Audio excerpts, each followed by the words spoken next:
ಅವ್ರ ತಂದೆನೂ ಕಾಂಗ್ರೆಸ್ ಕಾರ್ಪೊರೇಟರ್ ಆಗಿ ಅವ್ರ ರಕ್ಷಣೆ ಸಿಕ್ಕರೆ ನಿಮ್ಮಿಂದನೇ ಸಿಗಬೇಕು, ನ್ಯಾಯ ಸಿಕ್ಕರೆ ನಿಮ್ಮಿಂದನೇ ಸಿಗಬೇಕು ಅಂತ ಹೇಳುವಂಥ ಸ್ಥಿತಿ ಇವತ್ತು ಕಾಂಗ್ರೆಸ್ನವರು ತಂದಿದ್ದಾರೆ. ಮಂಜುಂದವರ ರಾಜೀನಾಮೆ ನಮ್ಮ ಸಮಾಜಕ್ಕೆ ಏನು ಮಾಡಿಲ್ಲ, ಅವ್ರು ಕೊಡಬಾರ್ದಾಗಿತ್ತು, ಆದರೆ ಅವ್ರು ಕೊಟ್ಟಿದ್ದಾರೆ.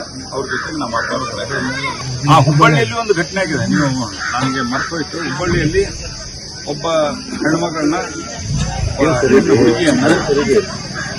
ಹುಡುಗಿಯನ್ನ ಫಸಲಾಯಿಸಿ ಅವಳಿಗೆ ಏನೋ ಗಿಫ್ಟ್ ಕೊಟ್ಟು, ಆ ಗಿಫ್ಟ್ ಕೊಟ್ಟ ಅವಳಿಗೆ ಇವರ ಕರಾಳ ಮುಖ ಗೊತ್ತಾಗಿ ವಾಪಸ್ ಕೊಟ್ಟ ನಂತರ ಅದನ್ನು ಸುಟ್ಟು ಹಾಕಿ ಅವಳ ಮೇಲೆ ಮನಬಂದಂತೆ ಹಲ್ಲೆ ಮಾಡಿದ್ದಾರೆ.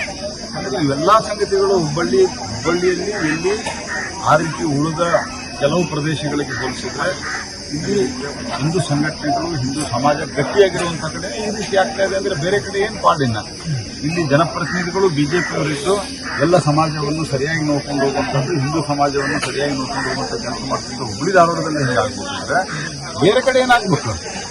ಹೀಗಾಗಿ ತುಷ್ಟೀಕರಣ ಮಾಡುವಂಥವ್ರನ್ನ ಕಿತ್ತು ಹಾಕ್ರಿ, ಇಲ್ಲ ಅಂದ್ರೆ ನಾಳೆ ನಮ್ಮ ಸಂಸ್ಕೃತಿ ಉಳಿಸ್ಕೊಳ್ಳೋದೇ, ನಮ್ಮ ಮನೆಯಲ್ಲಿ ನಮ್ಮ ಧರ್ಮ ಉಳಿಸ್ಕೊಳ್ಳೋದು ಕಷ್ಟ ಆಗ್ತದೆ ಅನ್ನುವಂಥ ಒಂದು ಪರಿಸ್ಥಿತಿ ನಿರ್ಮಾಣ.